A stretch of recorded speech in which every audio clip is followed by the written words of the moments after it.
여러분들의 질문이 날이 갈수록 서로서는 답변하기가 굉장히 어려운 질문들이 많아지고 있네요. 오늘은 좋은 질문들이 참 많이 나왔는데요.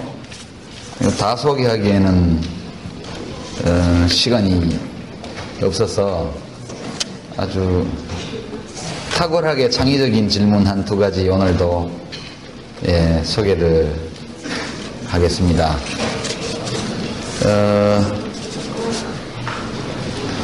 몇몇 질문을 소개를 하면 우리 모두가 함께 생각해 볼 만한 질문들인데요. 생명공학부 김형규 학생이 이 지역의 경제발전 또는 침체하고 지역에 소재 있는 대학 사이의 관계에 대한 질문을 주셨고요. 또 매우 의미 있는 질문인 거로 생각을 합니다. 그 다음에 생명공학부 정현진 학생은 아까 GRDP 대구 경우에 수성구하고 대구 전체를 비교했을 때 GRDP만으로는 발전 정도를 잴 수 없는 거 아니냐. 그렇다면 대구 전체도 어찌 보면 16개 시도 중에서 GRDP 꼴찌라는 것만으로 발전하지 않았다고 말할 수 없는 거 아니냐. 이런 논리적인 질문을 주셨고요. 아주 좋은 질문이라고 생각을 합니다. 많은 부분 이런 질문들은 조금만 더 생각해 보시면 아마 여러분 스스로도 답을 찾을 수 있을 거라고 생각을 합니다. 그리고 노후노문학과의 문찬미 학생이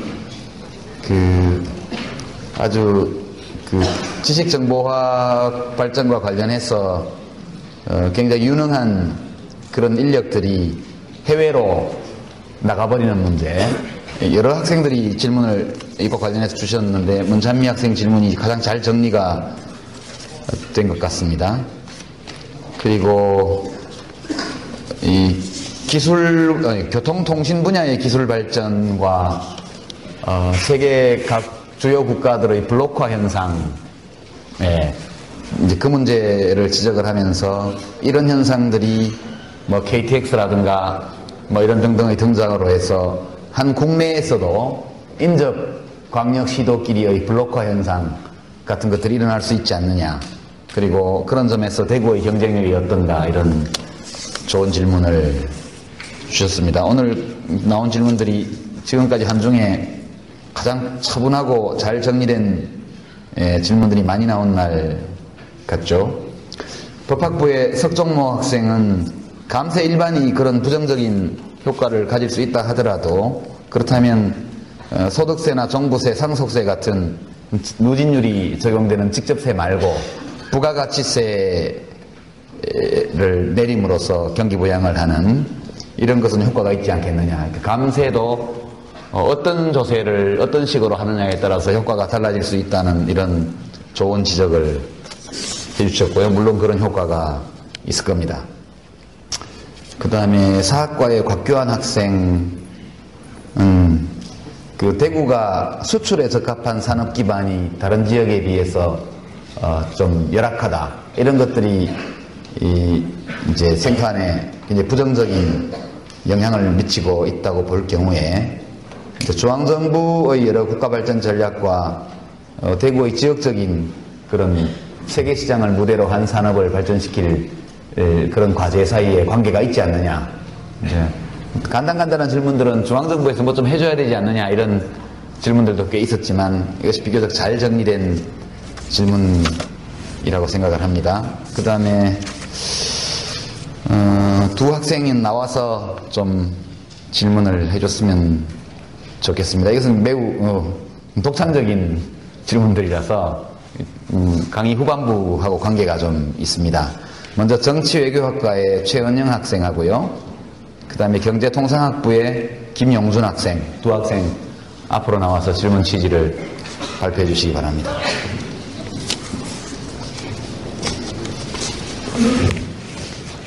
네, 먼저 최은영 학생 참고하실래요? 네. 자, 이 마이크 이걸 해도 돼. 네. 안녕하십니까. 저는 정치외교학과 08학번 최은영입니다. 제가 질문 드린 거는 아까 경제 성장을 가져오는 요인에서에 관련된 질문인데요. 이번에 기술이 있었고 또 알파 요인으로 뭐 지식 정보화 시대에 걸맞는 요소가 있었는데요. 제가 작년에 논술 준비를 하면서 기사를 봤을 때 우리나라의 삼성보다 영국의 조앤 K 롤링스의 해리포터 훨씬 더 많은 돈을 번다고 했거든요. 그렇다면 한 국가에 있어서 궁극적인 경제 성장에는 기술이 더 훨씬 이득을 보는지 아니면은 한 가지 독창적인 아이디어가 그러니까 지식이 훨씬 더 경제 성장에 도움을 주는지 궁금해서 질문을 드렸습니다.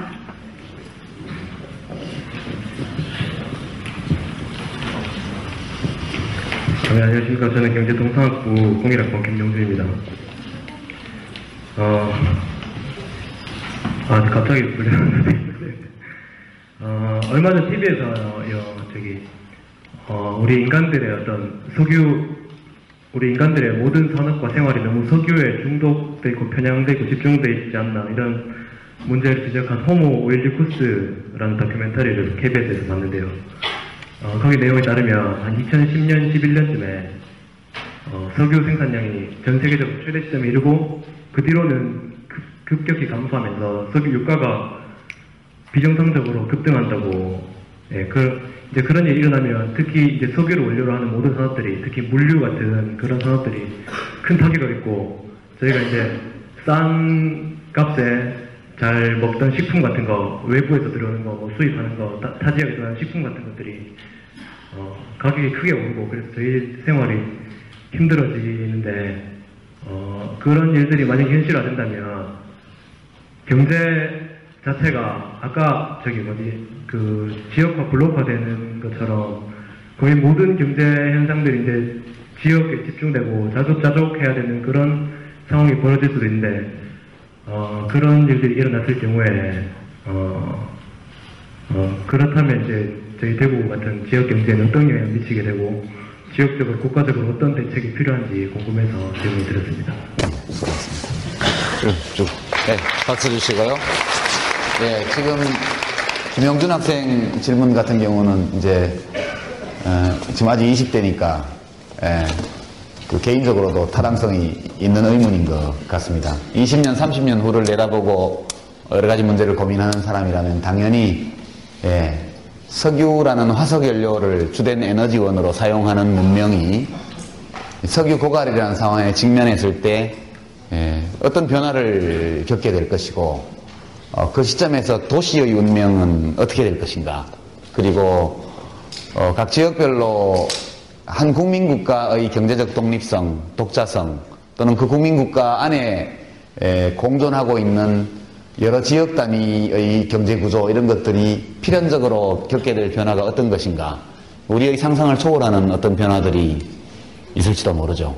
그때 가서 굉장히 히트칠 산업을 예측해서 지금부터 준비한다면 한 20년 후에는 대박을 터뜨려서 큰 부자가 될 수도 있다고 저는 생각을 합니다. 오늘 강의에서 직접 다루지는 않습니다만 되게 간접적인 연관을 여러분들이 발견할 수 있을 것으로 생각합니다.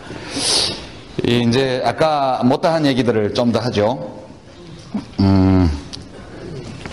최고 나서 경제지리학이라는 분야, 제가 지난 시간에 여러분께 한번 말씀을 드렸는데, 폴 크루그만 교수가 이번에 노벨 경제학상을 받을 때 무역이론이나 성장론을 경제지리학적으로 재해석한 그런 공로가 굉장히 큰 비중을 차지한 걸로 알려져 있습니다. 사실 지역발전론 또는 경제성장론은 어찌 보면 이 국제화된 시대에는 경제지리학적으로 해석하는 것이 더 타당할 수도 있다. 이런 통찰을 우리에게 제공해 주었죠. 그래서 우리가 전통적으로 어느 지역 또는 뭐 한 국민국가도 지역이니까요, 하나의 국민국가 또는 하나의 국민국가 안에 있는 하나의 지역이 어떤 이 앞서 말한 그런 요인들에 의해서 경제발전이 이루어진다고 할 때 그것이 그 변수들 사이의 관계가 어떠한가, 그거에 대해서 합의가 없다고 그랬죠. 전통적으로 경제학자들이 경제성장을 부추기는 여러 요인들이 어떻게 서로 관계를 맺어서 한 지역의 경제를 발전시키고 또 몰락시키느냐, 그걸 설명하는 아주 전형적인 모델을 하나 여러분에게 소개해드리죠. 조금 조금 수학적으로 처리를 하기 때문에 좀 불편해 보일지 모르지만 굉장히 간편하다 그런 느낌을 여러분이 가질 수 있을 만큼 간단한 모델을 하나 가지고 왔습니다.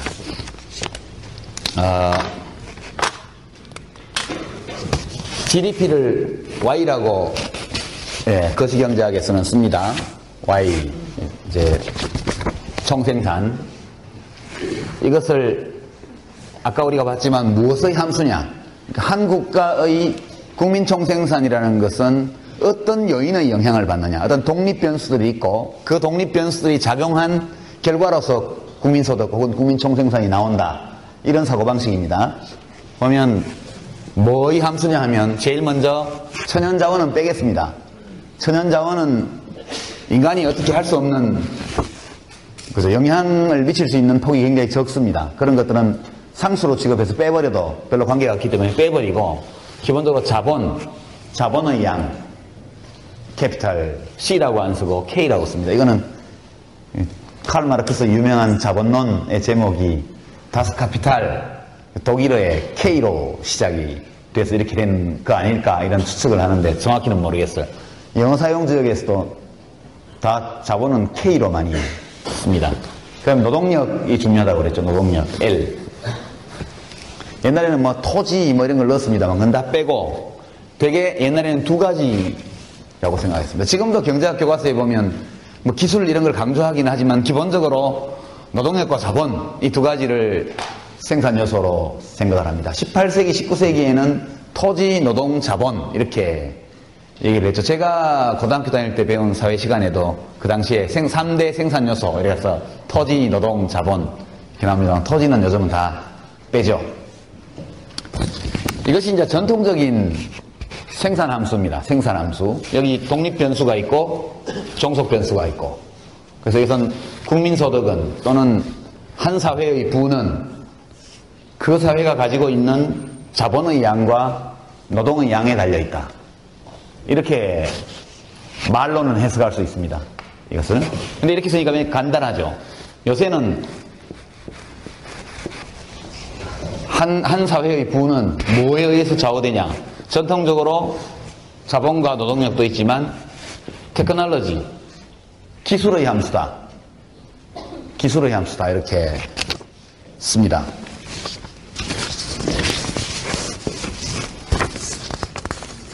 그래서 이 전통적인 이론과 새로운 이론을 모두를 통합하는 생산 함수, 이거는 implicit, 그러니까 implicit 하다는 거는 이것만 봐서는 Y와 KL 사이의 관계가 구체적으로 어떻게 되어 있는지를 알 수 없다는 뜻입니다. 그래서 이제 알 수 있는 방식으로 예를 하나 들어보죠. 예를 하나 들면 이것이 매우 제일 구축할 수 있는 가장 간단한 수학적 모델인데요. 수학을 공부한 학생들은 이 사람들 이름을 들어봤을지도 모르겠는데 컵 더글라스 프로덕션 펑션. 이거 보통 대학원 과정에서 다루는 모델입니다. 학부에서는 잘 안 다루는데 너무나 간단한 모델이기 때문에 여러분도 모두 다 이해할 수 있을 것으로 저는 생각을 합니다. 이렇게 써요.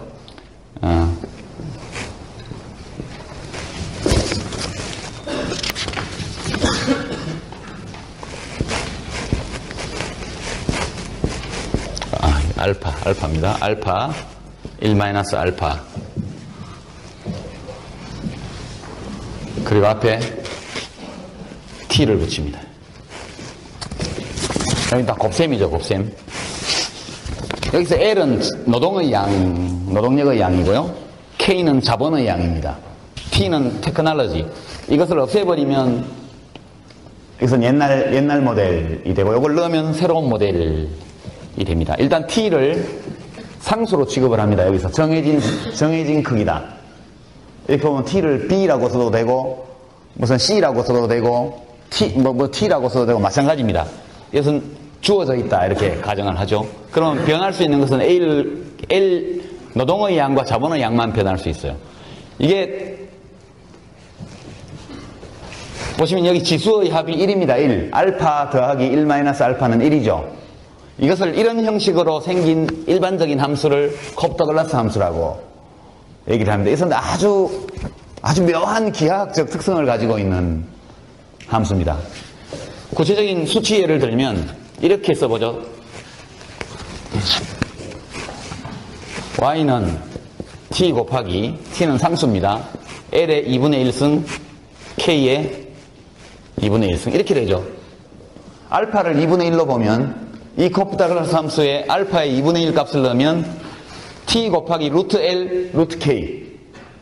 루트는 다 알죠, 여러분. 제곱근은. 그까지는 문제 없죠? 예. 이런 함수를 쓸 수 있습니다. 숫자를 넣으면. 일반화된 콥더글라스 생산함수는 이렇게 쓸 수 있고요. 이게 학생들 중에 그 질문을 이메일로도 보내왔는데, 자본의 양을 주어진 것으로 보고 노동량을 계속 늘리면 노동의 한계 생산력은 체감한다고 그랬죠. 주어진 자본량에 계속 많은 노동력을 결합시키면 생산량이 증가는 하겠지만 생산량의 증가 속도는 노동 투입량이 많아질수록 감소한다고요. 최종적으로 투입된 노동 한 단위가 산출하는 추가적인 생산물의 크기는 계속 작아진다. 그래서 우하향으로 이렇게 그었습니다. 그리고 이제 그거에 의해서 임금이 결정된다 이랬더니, 그러면 처음에 투입된 노동자하고 맨 나중에 투입된 노동자는 한계 생산에 기여한 바가 차이가 있는데 월급을 왜 똑같이 주냐? 이런 질문을 했더군요. 시장에서는 그렇죠. 예컨대 생산성이 높은 노동자든 또는 그러니까 돈을 많이 받아야 일하고 싶은 노동자이든 적게 받고도 일할 수 있는 노동자이든 노동시장에서 가격은 하나로 결정이 됩니다. 그 하나로 결정되는 가격을 좌우하는 것이 맨 마지막에 고용되는 노동자의 한계 생산력이라는 거죠. 그러니까 이것은 물건으로 치면 이렇습니다. 여러분 처음에 마이크로소프트 예컨대 윈도우가 나왔다. 그러면 그 윈도우를 써가지고 굉장히 많은 생산성 향상을 올릴 수 있는 사람, 또 돈이 많은 사람은 100만 원을 주고라도 살려고 하겠죠. 그러나 그보다 좀 돈을 적게 벌고 소득이 적은 사람, 재산이 적은 사람은 한 30만 원 정도 하면 사겠는데, 이렇게 생각할 수 있습니다. 그러면 그 부자에게는 부자의 지불 의사는 윈도우 XT에 대해서 100만 원이고 가난한 대학생은 30만 원이에요. 그렇지만 시장에서 가격이 30만 원으로 결정되면 부자도 30만 원 주고 그걸 사게 됩니다. 이걸 소비자 잉여라고 얘기를 합니다. 소비자 잉여. 나는 사실 예컨대 우리에게 좋은 감동을 주는 어떤 소설책이 나왔다. 예컨대 해리포터 1권이 나왔다.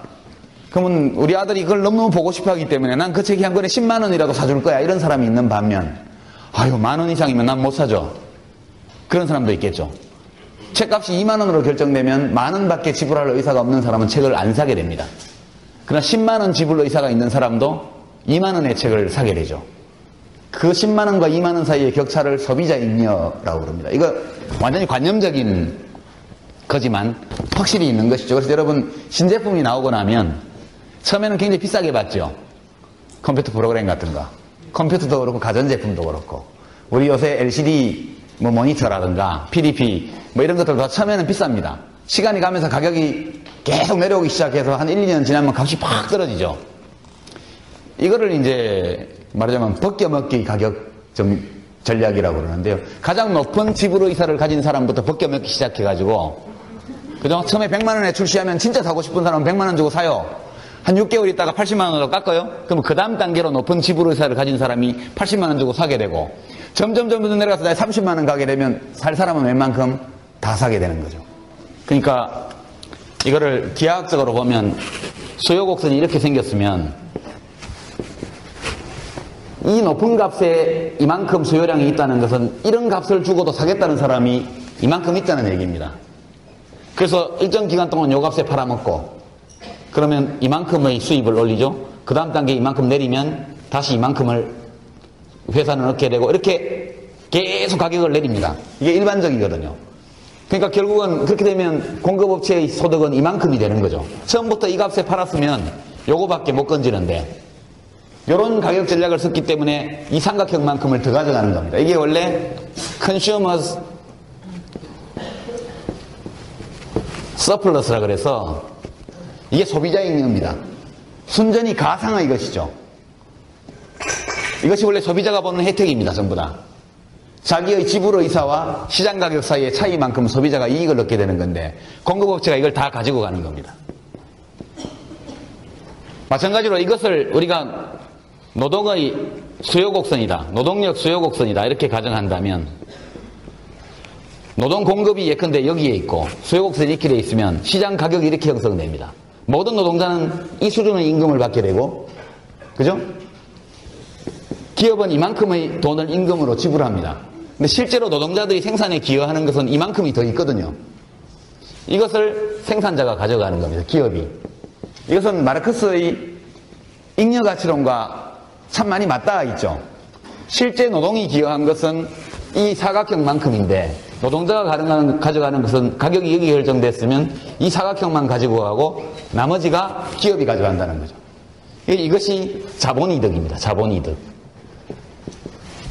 그러니까 이것도 굉장히 복잡한 이론적인 모델이지만 여러분 시장 가격이라는 것은 노동력의 시장 가격은 그 사람이 실제 생산에 얼마나 기여했느냐와 무관하게 최종적으로 고용되는 사람까지를 포함한 그 노동시장에서의 임금, 노동의 가격에 의해서 모든 노동자에게 이론적으로 볼 때 똑같이 적용이 됩니다. 이건 뭐 하여튼 참고로 하고요. 이 컵더글라스 함수라는 것은 이런 한계 생산력 체감의 법칙을 가장 잘 보여주는 겁니다. 우리 인간은 3차원밖에는 인식할 수가 없죠. 여러분 4차원 공간을 머릿속에 그릴 수 있습니까? 예컨대 아인슈타인이 시간이라는 변수를 또 하나의 축으로 생각했다고 하더라도 상대성 이론에서 우리의 직관, 우리의 두뇌는 3차원 이상의 공간을 그릴 수 있도록 설계되어 있지 않아요. 우리 인간들은 적당한 크기, 적당한 속도, 그리고 3차원까지의 공간만 인지할 수 있습니다. 빛도 소리도 중간 단계의 주파수 대역에 있는 것만 인지할 수 있도록 우리의 뇌는 진화되어 있거든요. 수학에서는 N차원, 4차원, 9차원 모든 것이 다 가능하지만 우리의 직관은 3차원까지밖에는 접속이 안 됩니다. 그래서 모델을 만들 때 변수가 3개가 되면 안 돼요. 변수가 3개가 되면 X축, Y축, Z축 세로로 세웠는데 하나가 더 있어야 되잖아요. 그것이 그림이 안 그려지죠. 그래서 컵더글라스 함수에서 이것을 상수로 취급하는 겁니다. T를. 테크놀로지까지 변수로 취급하면 4차원 공간을 머릿속에 그려야 되기 때문에 할 수가 없어서 요거를 상수로 취급을 합니다. T를 주어진 걸로 바를 그어서. 그리고 이제 입체 공간도 이해하기 굉장히 어려워요. 우리가 책에다가 그림을 그리면 입체를 그릴 수는 있지만 그것이 명료하게 입체로 나타내지지 않아요. 그래서 우리가 여기서 다시 K를 주어진 걸로 간주합니다. 오로지 노동량만 변화시킬 수 있다고 가정하는 겁니다. 그러면 노동 투입량이 계속 늘어날 때 총 생산이 어떻게 변할까 하면은 여기가 L이고 여기가 Y고 여기서 K는 주어져 있고 T도 주어져 있습니다. 이것은 변수가 아니죠. 더 이상 상수로 이미 환경적으로 주어져 있는 겁니다. L을 계속 늘려나가면 총 생산 곡선이 이렇게 간다는 겁니다. 그리고 증가해요. 계속. 그리고 이 곡선 위에 이 곡선의 기울기, 곡선 위의 각 점에서의 기울기는 뒤로 갈수록 낮아집니다. 이것이 우리가 마지막 보강 시간에 다시 한번 다루게 되겠지만 이 함수의 특징이에요. 이 기울기는 양입니다. 항상 양. 그러니까 기울기가 양이라는 것은 양의 값이라는 것은 노동량을 계속 투입해도 줄지는 않고 늘어나긴 늘어난다는 거예요. 그러나 이 기울기, 이 곡선의 위의 각 점에서 접선을 껐을 때 이 접선의 기울기는 노동 투입량이 늘어날수록 기울기가 낮아진다는 겁니다. 감속적이라는 거예요. 감속적으로. 그러니까 이 함수를 미분하면 미분에 대해서 너무 골치 아프게 생각하지 마십시오. 미분하면 이렇습니다. 미분한다는 것은 얘가 변할 때 얘가 어떻게 되는지를 알아보는 겁니다. 미분 공식은 여러분 y는 뭐 x자승 플러스 x 플러스 1이다 이렇게 이거 미분하면 dy dx 이렇게 하면 2를 앞으로 내리고 x에 플러스 1 이렇게 해서 끝나죠. 이 정도는 여러분이 이해할 수 있죠. 이것도 몰라요? 이 정도는 알죠? 이 단순한 공식입니다. 여기 있는 지수를 앞으로 내리고 거기서 1을 빼고 그다음에 여기 상수가 있는 것은 날려버려요. 간단합니다. 그게 미분의 아주 기본적인 공식인데 여기서 이걸 하는 이유는 대수학적으로 한번 보는 겁니다. 편미분이니까 이걸 다 변수로 치면 이렇게 씁니다. 기호만 좀 달라요. dy, dl 이렇게 하면 t는 상수죠. 여기서 t는 그냥 있고 이걸 미분합니다. 이거를. 그 다음에 k도 주어져 있다 그랬으니까 k 2분의 1성 있고 2분의 1이 앞으로 나오고 l에 마이너스 2분의 1 이렇게 됩니다. 그죠? 미분하면 1차 편미분을 하면 t 값은 양이고 k 값도 양이고 2분의 1도 양이고 얘도 l 자체가 양의 값인 이상은 양이죠. 왜 양이냐? 이건 루트 l분의 1이잖아요. 이게 l 값이 양이 나는 이 값도 양일 수밖에 없습니다. 그러니까 이 기울기가 항상 이 총생산 곡선, 이게 총생산 곡선이라면 이 기울기가 항상 양이라는 겁니다. 곡선은 위로 올라간다는 뜻입니다. 이렇게. 한 번 더 미분하면 이걸 한 번 더 미분할 때는 이렇게 씁니다. 얘는 그냥 있죠? 2분의 1 앞으로 빼고 t 그냥 있고 k 2분의 1 그냥 있고 l만 달라지죠? 마이너스 2분의 1이 앞으로 나오고 l 마이너스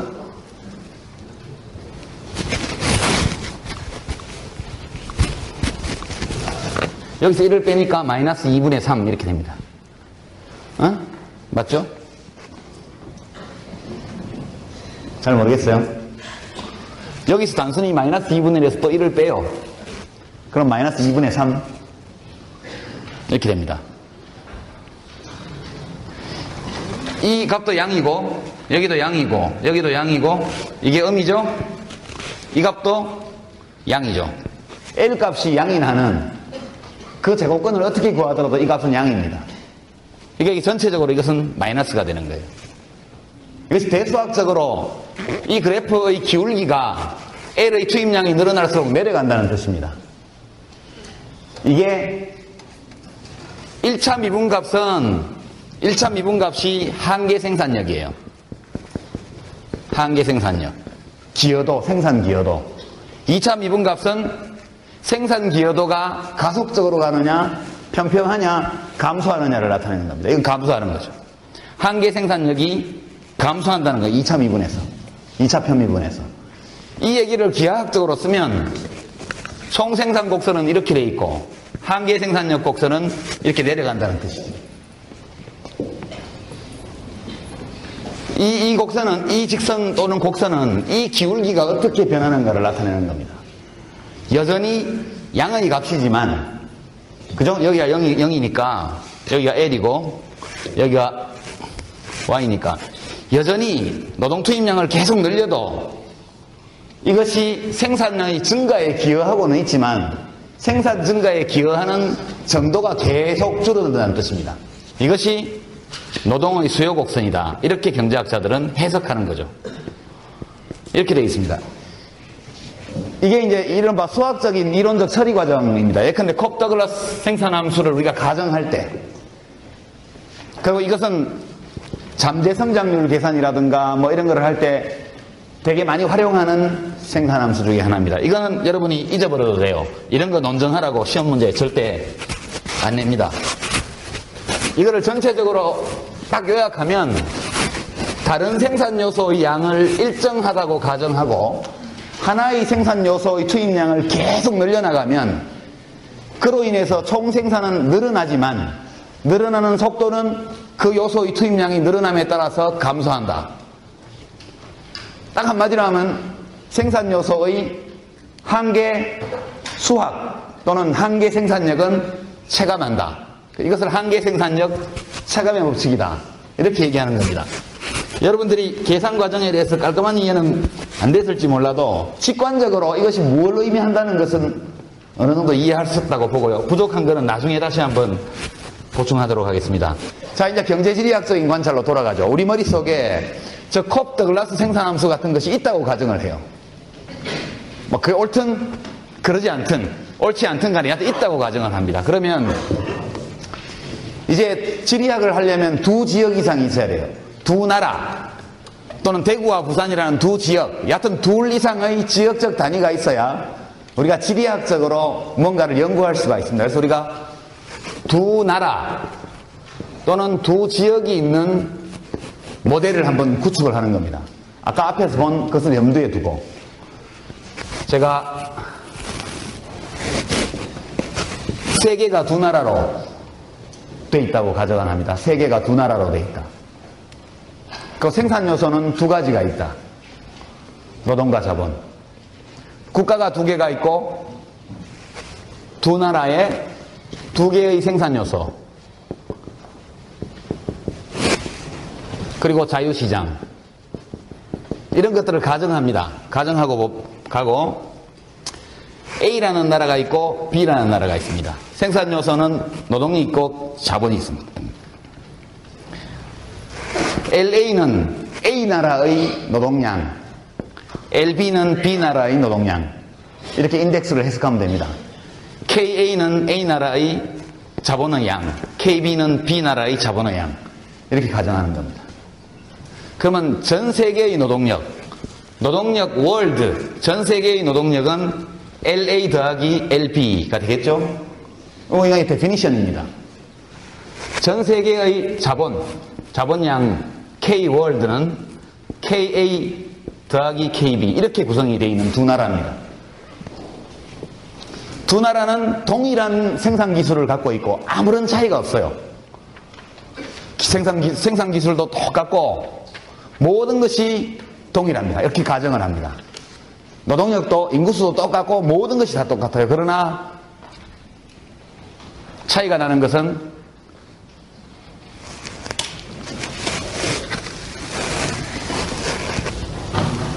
생산 기술이 똑같다는 것은 노동의 한계 생산력 곡선이 똑같다는 뜻입니다.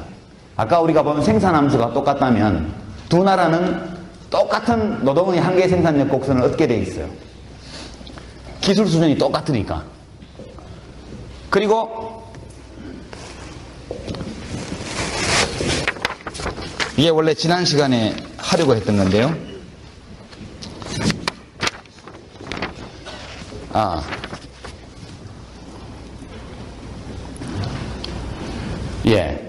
똑같고 자본량도 똑같습니다. 그러니까 LA는 이렇게 가정을 합시다. KA는 KB입니다. 두 나라는 똑같은 자본량을 가지고 있고 기술도 똑같아요. 차이 나는 것은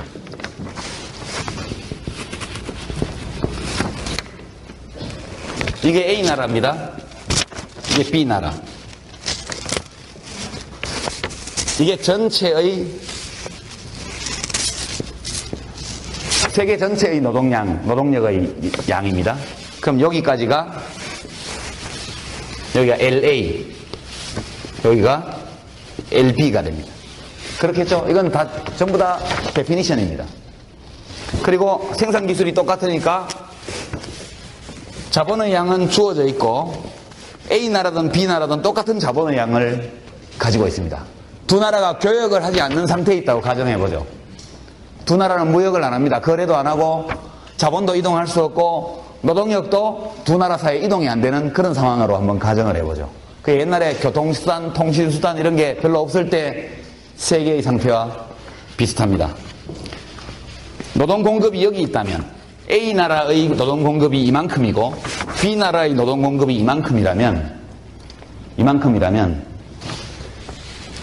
노동 공급이 여기 있고 이게 노동 수요 곡선이라고 그랬습니다. 노동이 생산에 기여해서 뭔가를 더 만들어낼 수 있는 만큼 임금을 준다고 가정을 할 때 이 한계 생산력 곡선은 노동의 수요 곡선에 해당합니다. 그러면 A 나라는 아니지 여기지. 이 최초의 자급자족 시대에는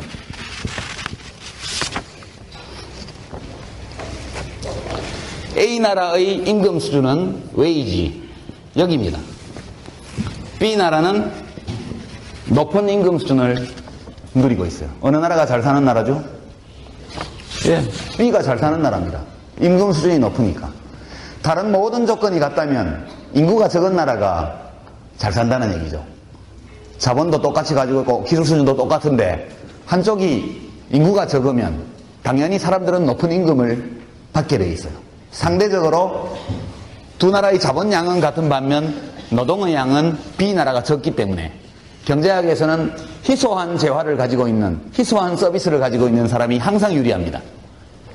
B 나라가 노동력이 훨씬 희소한 나라이기 때문에 여기서는 노동자들이 더 좋은 대접을 받게 돼 있어요. 이해가 되죠? 두 나라가 이렇게 각각의 상태에 있어요. 자, 이제 이 상태에서 갑자기 국경이 열립니다. 그리고 노동자들이 이동할 수 있는 자유를 허용해요. 자본은 이동 못합니다. 우리가 그렇게 가정을 합니다. 그러면 경제지리학적으로 어떤 현상이 생길까요? 예, 자본은 이윤율이 낮은 곳에서 이윤율이 높은 곳을 찾아서 흘러다닙니다. 우리가 보는 일상적인 금융시장의 요동이 전부 그겁니다. 0.01%의 수익률 차이라도 확실히 있으면 자본이 옮겨다니죠. 노동도 마찬가지로 노동력의 소유자들도 임금 수준이 낮은 데에서 임금 수준이 높은 곳으로 이동하는 경향이 있습니다. 왜 대구에서 사람들이 빠져나가죠? 서울이 임금이 더 높으니까. 그렇죠. 서울이 임금이 더 높으니까. 왜 사람들은 농촌에서 도시로 갔을까요? 거기가 벌이가 더 좋으니까. 그러니까 마치 물이 높은 데서 낮은 데로 흐르는 것처럼 생산 요소는 그 생산 요소가 제공하는 서비스에 대한 보상이 많은 곳을 찾아서 이동하도록 되어 있습니다. 이것은 마치 자연 법칙과 거의 비슷한 것이죠. 이것은 인간이 우리가 첫 시간에 봤던 이기적이고 합리적인 존재라고 가정할 때 반드시 생길 수밖에 없는 현상이죠. 그럼 두 나라 사이에 국경을 철폐해버렸어요. 어떤 일이 벌어질까요? 당연히 A 나라에서 B 나라로 사람이 이동하겠죠. 그래서 어느 점까지 이동하느냐? 계속 A에서 B로 사람이 넘어갑니다. 어디까지? 모든 것이 똑같다면 양쪽은 대칭적이기 때문에 여기까지. 두 나라 사이에 두 나라의 임금이 같아지는 시점까지. 이것을 웨이지 이퀄리브리움, 균형을 의미하는 E를 쓸게요. E. 두 나라는 임금 수준이 동일하게 됩니다.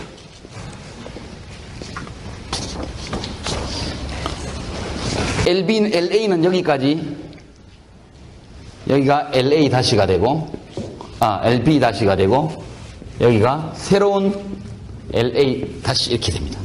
두 나라는 언제까지 노동력 이동이 계속되느냐? 두 나라의 노동자의 숫자가 같아지는 점까지, 그리고 두 나라의 임금 수준이 동일해지는 시점까지 계속해서 노동력은 이동하게 되어 있습니다. 만약 우리가 물이 흘러가는 것을 연구하는 것을 지리학의 한 분야로 볼 수 있다면 노동자들이 더 높은 임금을 찾아서 계속 돌아다니는 것도 역시 그러한 지리학적 법칙의 하나로 볼 수 있겠죠. 이렇게 되면 이 국경 개방에 대해서 누가 찬성하고 누가 반대할까요? 예, 직접적으로 알 수 있죠. A국의 노동자들은 국경을 여는 것을 무지하게 좋아할 겁니다.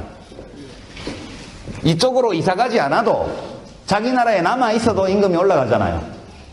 이 A국 노동자의 임금 상승이라는 것은 B국으로 이주하는 사람에게 적용될 뿐만 아니라 그 자리에 그냥 남아있는 사람에게도 적용되게 돼 있어요.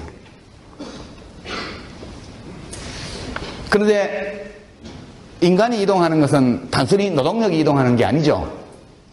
인간이 이동한다는 것은 삶과 문화와 그 가족과 세상을 살아가는 그 사람들의 꿈이 함께 이동하는 것을 의미합니다. 그래서 개별적인 국민국가들은 이것을 절대 허용하지 않죠. 웬만해서는.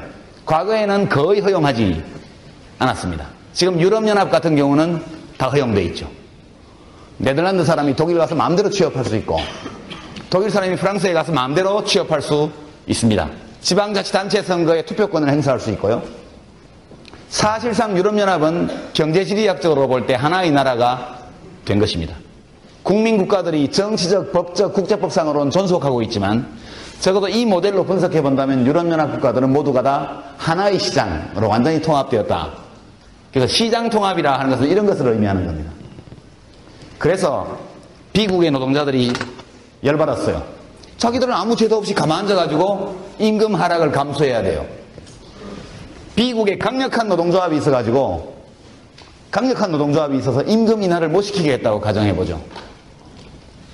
임금 인하를 못 시키겠다고. 그럼 무슨 일이 벌어질까요? 임금의 하락을 받아들이지 않으면 실업이 오게 되어 있습니다. 임금 하락을 받아들이지 않으면 취직해 있는 사람은 높은 임금 수준을 계속 유지하는 대신 남아도는 인력은 여기 들어와서 취직하는 A국의 이주자 숫자만큼 B국에 있는 노동자는 실업자로 밀려나게 되어 있습니다. 아주 냉엄한 거죠. 높은 실업료를 받아들이거나 더 낮은 임금을 수용하거나 둘 중에 하나일 수밖에 없는 상황에 직면하는 겁니다. 이것은 노동조합의 교섭력을 현저하게 떨어뜨리고 그 나라에 살던 노동자들을 불리하게 만든다. 이 이론이 맞다면 그렇게 말할 수 있죠. 이것을 국내에 적용을 한다면 예컨대 우리 16개 시도가 우리가 이 모델, 이 그림에서 최초의 상태 16개 시도 사이에는 자본의 이동도 노동의 이동도 아무것도 안 되고 상품 이동만 가능하다. 이렇게 열어놨을 경우에 대구와 부산은 임금 격차가 또는 대구와 서울 사이에는 큰 임금 격차가 있을 수 있겠죠. 그러나 우리는 대한민국 헌법에 따라서 거주 이전의 자유, 직업 선택의 자유를 다 가지고 있죠. 우리 국내에서는 진입장벽이 없습니다. 그래서 임금은 균일화되는 경향을 가지게 되고 더 많은 고용기회 그리고 더 많은 고용기회가 있다는 취업의 기회가 있다는 것은 노동력이 아직 상대적으로 희소하다는 이야기입니다. 취업기회가 부족하다는 것은 노동력이 남아돌고 있다는 얘기하고 똑같습니다. 그러니까 남아도는 곳, 취업의 기회가 적은 곳, 임금 수준이 낮은 곳에서 높은 곳으로 유능한 사람들이 이동하기 시작하죠. 그래서 인구 이동을 금지하는 법을 만들었다고 합시다. 더 이상 A국과 B국 사이에 어떤 노동력의 이동도 안 돼. 그 대신 자본이 이동하는 길을 열어주자. 지금 요즘 신자유주의 세계와 자본의 자유로운 국경을 뛰어넘는 자유로운 이동을 허용했죠. 결과는 어떨까요? 결과는 똑같습니다. 노동의 이동을 완전히 막아놔도 자본이 이동한다면 똑같은 효과를 내는 거죠. 이 그림을 다시 한번 봅시다. 자본이 이동하면 노동이 이동할 때와 다를까? 선진국들이 왜 노동력의 이동에 대해서는 얼마나 혹독하게 합니까? 미국 이민국, 그죠? 멕시코하고 국경에다가 장벽을 치고 사냥개 무슨 탐지견과 각종 고성능 장비를 갖춰가지고 이민자들이 못 오게 막죠. 그러는 미국이 자본이동에 관해서는 자본이동을 가로막는 모든 규제를 철폐하라고 지속적으로 세계를 상대로 요구를 해왔고, 그거 지금 자기 집에 불이 나서 아무런 담장이 없기 때문에 전 세계로 지금 번지고 있습니다. 미국은 왜 그렇게 할까? 이 모델에 따르면 노동자가 이동한다는 것은 자기들에게 굉장히 불편한 여러 가지 문제를 가지고 와요. 돌봐야 되고, 그죠? 그리고 인프라도 많이 갖춰야 되고, 또 낯선 문화가 들어오고, 등등의 복잡한 이민정책상의 문제가 발생하기 때문에 만약 자본의 이동을 허용할 경우에 이것과 똑같은 경제적 효과를 낸다면 자본이동만 허용해 주는 것이 훨씬 유리합니다. 자본이 이동한다는 얘기는 A나라의 B나라의 자본이, B나라는 이렇습니다. 자본은 많고 상대적으로 노동력은 부족한 나라죠. 자본이 상대적으로 흔한 나라입니다. 흔한 자원은 불리해요. 여기서 안 나타나지만 자본 이득률은, 수익률은 틀림없이 A국보다 B국이 낮을 수밖에 없어요. B국의 자본이 이동하면 우리가 봤던 컵트글라스 생산함수에서 상수로 생각했던 자본 K, 그것이 감소한다는 뜻입니다. 당연히 개별 노동자들은 더 적은 자본에 투입돼야 되죠. 만약 B국의 자본이 A국으로 이동한다면, 해외 투자로 이동을 한다면 B국의 노동자들은 과거보다 적은 자본을 가지고 일해야 됩니다. 똑같은 수의 노동자가 더 적은 자본을 가지고 일한다는 것은 동일한 양의 자본량에 더 많은 노동자를 결합시키는 것하고 똑같죠? 결합 비율이. 당연히 한계 생산량은 떨어지게 되어 있습니다. 자본량이 감소하면 이 한계 생산력 곡선이 밑으로 내려오게 됩니다. 투입되는 매 단위의 노동력의 생산성이 더 적은 자본을 가지고 일할 때는 내려가는 거죠. 어디까지 내려가느냐? 결국 이 점까지 내려가게 됩니다. A국에서 B국으로의 자본 유출이 일어나서 자본과 노동력 사이의 상대적 비율이 두 나라가 똑같아지는 지점까지 자본 유출이 계속되게 되어 있습니다. 그럼 노동자들은 앉아서 당하는 거죠. 아무리 노동력의 유입을 막으려고 그래도 자본의 수출을 열어놓는 한은 동일한 효과가 나게 되어 있습니다. 그렇게 되니까 자본 이동을 막는 법률을 만들자. 못하죠. 예, 그건 할 수가 없습니다. 왜냐하면 자본을 장악한 사람들이 국가 권력을 장악하고 있기 때문에 그런 법률은 만들 수가 없는 것이죠. 그래서 노동력의 이동을 허용하나 자본의 이동을 허용하나 둘 다를 허용하나 결과는 동일합니다. 이 모델에 따르면. 그런데 노동력의 이동을 허용하는 데는 많은 사회적 문제가 따라오기 때문에 부자 나라들은 자본의 이동만을 자유롭게 열어주고 노동력의 이동을 통제하는 쪽의 정책을 쓰게 된 것이죠. 경제지리학적으로 보면 매우 합리적인 정책이라고 말할 수 있죠. 그래서 이 모델에 따르면 한 지역의 경제 성장을 가져오기 위해서는 뭘 해야 될까요? 자본을 유치해야죠. 자본을 유치하는 겁니다. 만약 이것이 A나라와 B나라가 아니고 대한민국에 있는 어떤 지역과 다른 지역이라면 그러면 이 이론을 알고 있는 정치가들이 우리 지역의 임금 수준을 높이고 사람들이 몰려들게 만들고 사람이 모여야 시장이 형성되고 상가가 장사가 잘 되고 자산의 가치가 올라가니까 그게 우리가 보통 생각하는 지역 발전입니다. 그걸 하기 위해서는 자본을 유치해야 돼요. 모든 자치단체장들이 외국 투자를 유치하겠다, 자본을 유치하겠다 계속 약속하는 이유가 뭐냐? 이 모델에 따를 때 우리 지역의 주민들을, 유권자들을 더 많은 자본과 손잡고 일하게 해주는 것이 실질소득을 향상시켜주는 것이고 인구의 증가를 가져오는 것이고 그리고 상권의 확대, 자산의 가치 상승을 유발하는 것이기 때문에 한 국가의 대통령이 그렇게 하는 것처럼 지방자치단체의 책임자들도 자본 유치를 위해서 뛰게 되는 겁니다. 역시 경제지리학적으로 흠잡을 데 없는 전략이죠. 어떻게 우리 지역에 자본을 유치할 거냐? 가장 간단한 방법은 중앙 권력을 잡아라. 그죠? 우리가 남이가 대구 출신 대통령 나오면 왕창 갖고 올 수 있잖아. 이게 우리들의 전통적인 사고방식입니다. 박정희 대통령이 의사결정해서 경부고속도로를 먼저 만들고 포항제철을 포항에 만들고 다 했잖아요. 그죠? 중요한 산업시설들이 거의 다 과거에는 동해안에 있었습니다. 그것이 자연적인 이점 때문이든 어떤 다른 요인 때문이든 간에 어쨌든 울산이나 포항처럼 자본을 직접 시킨 지역들이 번창한 건 사실이죠.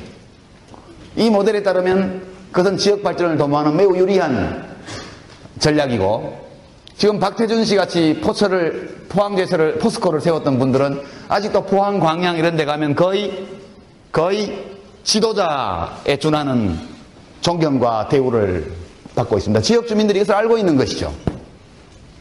그래서 대한민국 같은 이런 중앙집권 국가에서는 각 지역들이 이 모델에 따르면 중앙 권력을 자기가 장악함으로써 이 지역 단위의 자본 장비율, 이 지역의 자본 축적도 이런 것을 높이겠다는 강한 인센티브를 가질 수밖에 없는 구조입니다. 우리나라가. 그래서 대통령 선거 할 때마다 동네로 패를 갈라가지고 싸우게 되죠. 예. 상당히 합리적인 이유가 있습니다. 이 로컬리즘, 지역주의라는 것은 단순히 원시적인 유대감, 같은 고향을 가지고 있다는 우연, 또는 어릴 때 동문수학하면서 같은 동네, 같은 학교를 다녔다는 공통의 경험 이외에 중앙권력이 굉장히 많은 힘을 가지고 있을 때에는 중앙권력을 획득함으로써 자기 지역의 자본 장비율을 올릴 수 있는 중앙정부의 투자를 유치하고 또는 민간기업을 어떻게 협박하든 설득하든 해가지고 특혜를 주든 이렇게 해서 자기 지역으로 끌고 오려는 각 지역 사이의 기업을 차지하기 위한 경쟁들이 필연적으로 발생하는 것이고, 지금 경기도 서울시장과 서울시장, 인천시장, 경기도지사하고 나머지 13개 광역단체장들 사이에 전쟁이 붙었죠. 수도권 규제 해제, 아까 질문도 여러 개 나왔는데, 그것은 지역 사이, 그러니까 수도권을 B로 보고 비수도권을 A로 본다면 이 A와 B 사이에는 자본 유치, 그 지역의 자본 장비율을 높이기 위한 경쟁에서 심각한 갈등 관계가 존재하고 있다는 것을 의미합니다. 노동력은 자유롭게 어차피 이동하고 있습니다. 그러나 자본 직접도는 다를 수 있죠. 자, 여기까지가 지역발전론에 대한 경제지리학적인 해석이고 전통적인 설명 방식입니다. 조금 지식정보화 사회에 와서 다른 설명이 필요해졌죠. 자, 이 모델은 지우겠습니다. 여러분, 그래서 아주 간단한 대수학적인 혹은 기하학적인 모델이지만 이 수학적인 모델 속에서 우리가 현실적으로 관찰할 수 있는 사람들의 사고방식과 행동에 어느 정도의 합리성과 타당성을 부여할 수 있는 강력한 설명이 숨어 있다는 걸 알 수 있습니다. 아까 우리가 봤던 라퍼 커브 같은 것이 감세를 정당화하는 강력한 이데올로기적인 이론적인 힘을 가진 것과 마찬가지로 이 간단한 수학적 모델 혹은 기하학적 모델이 많은 사람들의 행동 방식, 어느 한 지역이 사람이 모여들고 다른 한쪽에서는 사람이 빠져나가는 그와 같은 현상들을 설명할 수 있는 그런 이론적인 힘이 있다는 것을 여러분에게 말씀을 드립니다. 이것은 낡은 이론이죠. 그런데 이 모델은 낡은 모델입니다. 이런 방식으로 성장했던 지역들이 지금은 거의 다 망해가고 있죠. 여러분 뉴스에서 혹시 꼼꼼히 보셨겠지만 디트로이트라든가 이런 미국의 20세기 후반기까지도 최고의 활력 있는 도시, 그 GRDP에서 미국의 최상위권에 있던 도시들이 지금 거의 다 망했습니다. 불과 한 30년 사이에. 어마어마한 자본 장비를 가지고 있던 지역들이 거의 다 몰락했죠. 디트로이트 같은 곳에서는 시급 1시간당 15불짜리 일자리가 거의 없다고 그럽니다. 대신 6불, 7불 하는 시급 6,000원, 7,000원, 지금 환율이 올라서 한 만원, 이렇게 하는 일자리만 생기고 있다는 거죠. 디트로이트 같은 엄청난 자동차 공업, 금속 공업, 전통적인 제조업과 서비스업이 발전했던 그 지역이 왜 몰락했을까? 불과 20년, 30년 사이에. 일종의 수수께끼 같은 것입니다. 이 모델에 따르면 그런 일이 도저히 일어날 수 없는 것이죠. 여기에는 다른 무언가가 있다. 대구는, 우리는 오늘 대구에 대해서 이해를 해야 됩니다. 대구는 70년대, 80년대 초까지 섬유산업이라는 우리나라의 주력산업, 전자, 가전 등등에서 대구, 구미 이렇게 엮어가지고 GRDP가 굉장히 상대적으로 높았던 지역 중에 하나입니다. 근데 왜 이렇게 되었을까? 거기에는 무슨 이유가 있다는 것이죠. 그러니까 이 흐름은 이런 변화라는 것은 정권 교체와 거의 무관하게 이루어졌던 변화들입니다.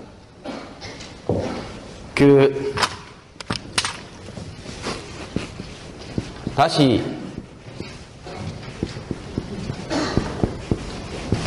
여기로 돌아가죠. 이제는 국가 간 경쟁은 그만하고 국내의 문제만 보겠습니다. 국내에서 어느 지역이 노동력이 많다, 이것은 장기적으로 지속될 수 없는 겁니다. 사람들은 빨리빨리 이동하니까. 얼마만큼의 노동력이 있느냐라는 것은 거의 의미가 없죠. 국내에서는. KTX 타면 대구에서 서울까지 1시간 50분이면 가지 않습니까? 이사 가는 것도 간단하고 그걸 막는 어떤 장벽도 없습니다. 국내에서는 노동력이라는 것은 의미가 없다. 지워버리죠. 자본은 여전히 의미가 있죠. 지금도 여전히 기업 유치를 하기 위한 치열한 경쟁이 벌어지고 있습니다. T는 시간의 함수라고 말할 수 있습니다. 시간이 흐르면서 과학기술 수준이 계속 발전하죠. 이 과학기술이라는 이 생산 요소에는 한계 수학 체감의 법칙, 말하자면 한계 생산력 체감의 법칙이 적용되지 않습니다. 기술 발전이라는 것은 자본의 생산성도 올리고 노동의 생산성도 올립니다. 여기에는 어떤 물리적 한계도 없고 소위 말하는 수학 체감의 법칙, 기술을 한 단위 더 투입했다고 해가지고 그로 인해서 생산되는 어떤 추가적인 생산물의 가치가 갈수록 줄어든다, 이런 법칙은 적용되지 않습니다. 이 기술의 중요성이 점점 더 중요해지고 있죠.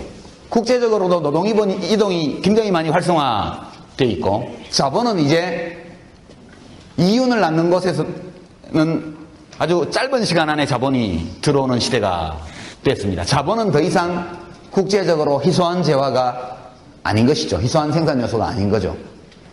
노동력도 굉장히 과거보다 활발하게 이동을 합니다. 그러면 왜 어느 지역은 발전하고 어느 지역은 발전하지 않느냐를 설명할 수 있는 아주 좋은 것이 테크놀로지. 국가적으로 보면 과학기술이 앞서는 나라가 세계를 제패하는 거죠. 과학기술이 앞서는 나라가. 국내에서도 첨단 과학기술의 집적도가 높은 지역이 발전한다는 겁니다.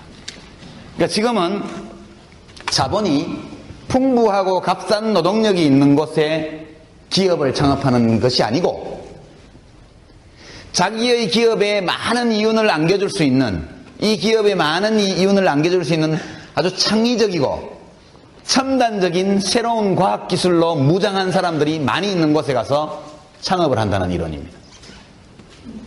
왜 디트로이트 같은 도시에는 그런데 첨단 기술 집적이 안 됐을까요? 대구처럼 한 시기에 앞서 있었던 지역에 어째서 최고의 과학기술자들이 살지 않는 지역이 되었을까요? 그러니까 이런 겁니다. 자본은 더 이상 희소한 생산 요소가 아니다. 국내에서 노동력은 제 마음대로 이동한다. 이 두 가지 가정을 채택한다면 남은 요소는 과학기술 수준밖에 없다는 것이죠. 그러니까 첨단 기술의 집적도, 집중도가 높은 지역은 발전하고 그렇지 않은 지역은 몰락한다. 이것이 이제 새로운 이론입니다. 테크놀로지가 시간이 흐름에 따라서 일정한 속도로 발전하는 생산 요소이고 높아지는 생산 요소이고, 나라별로 이것이 또 속도의 차이가 있습니다. 지구촌 전체로 보면 테크놀로지를 장악하는, 과학기술을 장악하는 나라가 세계 경제를 장악하게 되어 있고, 오늘날 미국이 많은 문제를 안고 있지만 여전히 패권을 유지하는 이유는 여기에 있죠. 국내에서도 마찬가지로 대한민국 전체의 과학기술 수준이 높아지는 만큼 대한민국 경제의 경쟁력은 높아집니다. 국내에서는 그와 같은 과학기술의 발전을 선도하는 기업이 많은 지역이 번창하게 된다, 이런 겁니다. 그러니까 이제 마무리를 해야 될 때가 다가왔는데요. 제가 이런 이론을 어떤 분이 냈는데 경제학계에서는 별로 반응이 신통치 않았고, 지리학 교수님들이 굉장히 쌍수를 들고 환영했던 이론입니다. 이 이론의 해명하고자 하는 의무는 이런 것입니다. 왜 어떤 나라에는 좋은 기술, 과학적 지식, 새로운 정보를 가진 사람이 많아지고 있고 다른 나라는 그렇지 않은가? 또 하나의 국민국가 안에서 왜 어떤 지역은 그와 같은 이른바 창조자본 또는 창의적 재능을 가진 사람들이 많이 몰리는 반면 왜 다른 곳은 그 사람들이 다 빠져나갈까? 이런 의문을 해명하는 이론입니다. 이 사람이 2002년도에 리처드 플로리다라는 사람입니다.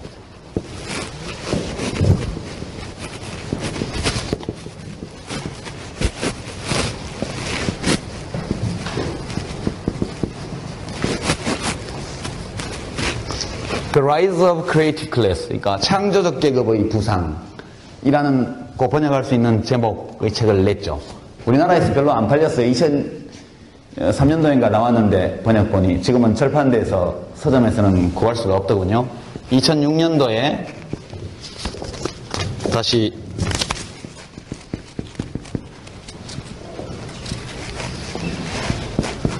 야, 이거 표가 빠졌다.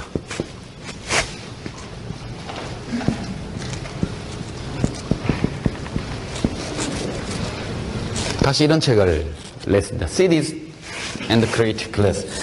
도시와 창조계급. 여러분들이 관심이 있으면 참고 자료도 기사도 찾아보시고 이 사람을 검색해 보시기 바랍니다. 이 사람이 열심히 연구를 하고 있었는데 어느 날 무슨 연구를 했냐면 미국 주요 도시의 하이테크 집중도, 그러니까 첨단 과학기술이 어느 지역에 얼마만큼 집적되어 있느냐를 조사하는 작업을 하고 있었습니다. 그것을 이제 하이텍 지수라고 얘기하는데요. 예컨대 그 지역 주민들이 가지고 있는 특허의 숫자부터 시작해서 그 다음에 뭐 대학원 이상 혹은 박사학위 이상 전문 교육을 받은 사람의 비율, 그 다음에 이제 그런 첨단 산업에 종사하는 기업의 숫자, 종사원의 수 등등 하이텍 지수.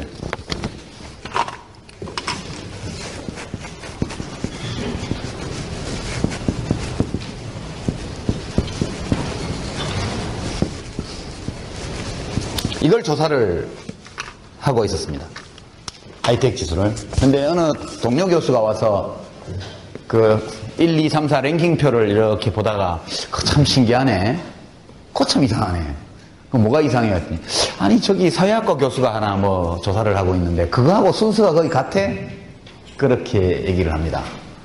그래서 이 플로리다 교수가 그 사회학과 동료 교수의 방으로 쫓아가고 뭘 조사하고 있는지를 물어봤죠. 그 사회학과 교수가 조사하고 있는 것은 게이 지수.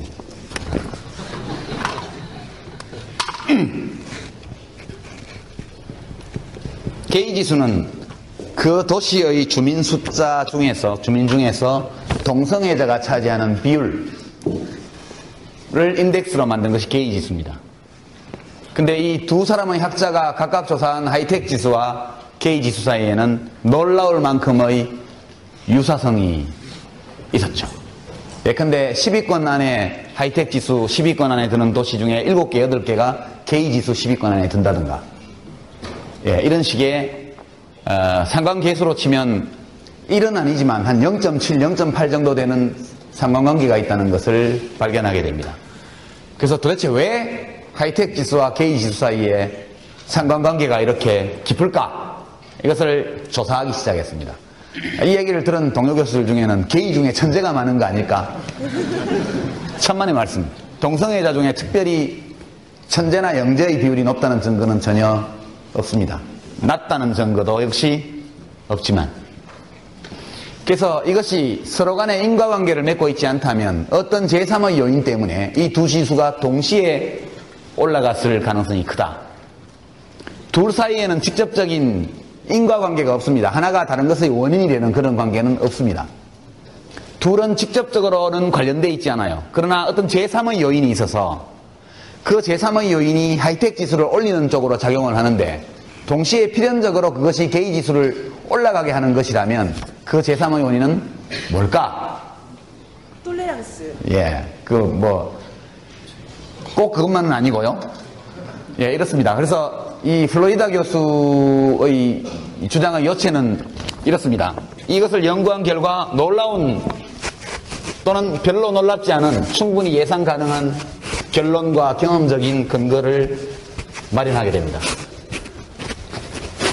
플로리다 교수는 이것을 지역 경제 발전을 가져오는 3요소. 이것은 단순한 경제 발전이 아니죠. 지역 발전이라고 하겠습니다. 경제 발전을 포함해서, 지역의 경제 성장을 포함해서 지역 발전을 좌우하는 3T라고 이름을 붙였습니다. 첫 번째는 테크놀로지.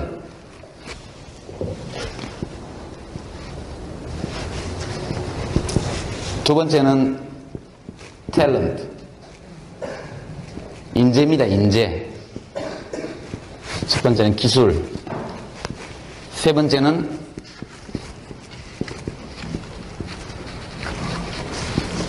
관용. 보통 관용이란 말로 번역합니다.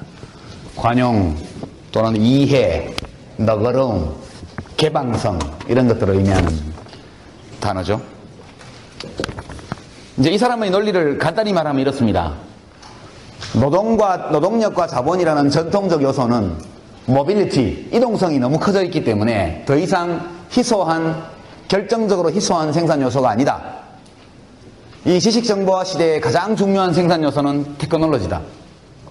따라서 첨단 테크놀로지가 많이 많이 집중되고 집적되어 있는 지역이 경제적으로 성장한다. 이거 첫 번째 명제. 이것은 거의 이론의 여지가 없이 인정되고 있는 명제죠. 모든 나라의 지도자들이, 지역의 지도자들이 다 이걸 위해 노력하고 있습니다. 여기까지는 이론의 여지도 없고 반박의 소지도 없습니다. 이것은 널리 모든 학계에서 공인된 주장이에요. 그 다음 질문은 이렇습니다. 왜 어느 지역에 그 지역은 테크놀로지 수준이 높을까?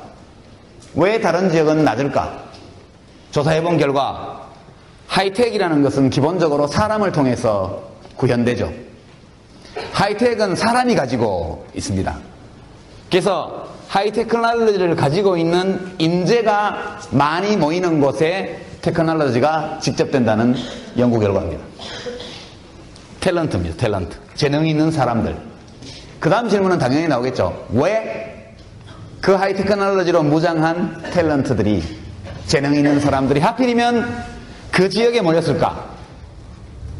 이제 이 대목이 가장 독창적인 대목이고, 이 대목이 게이 지수와 관련되어 있는 대목입니다.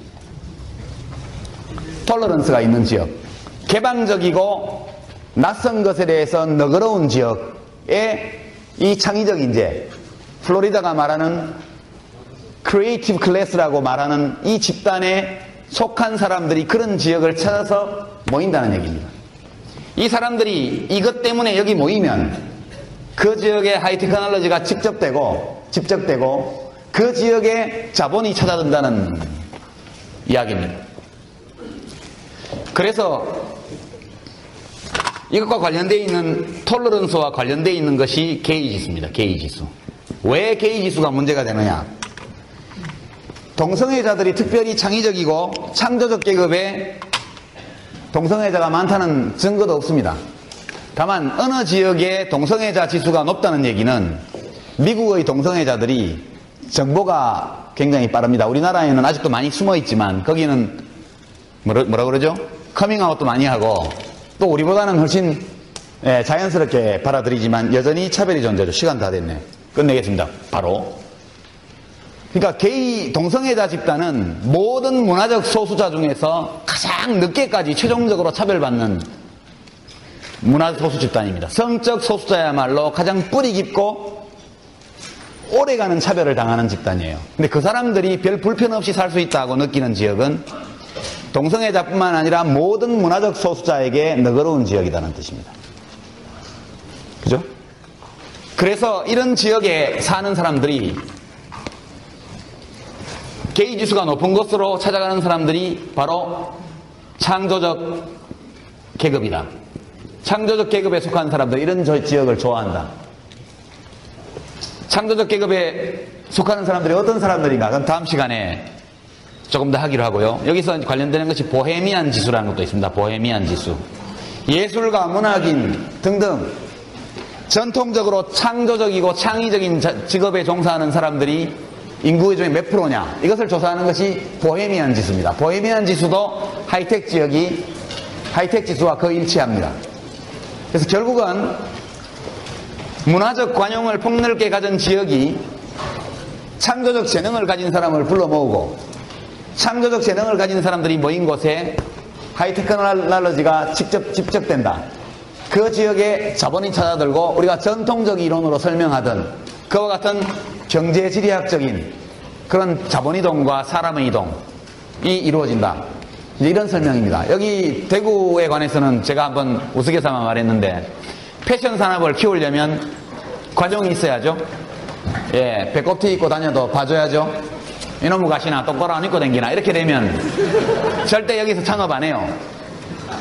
그래서 앞으로 또 다룰 기회가 있을지 모르겠지만 지역 발전에서 문화의 힘이라는 것이 압도적으로 중요한 역할을 하는 시대에 우리가 들어와 있다.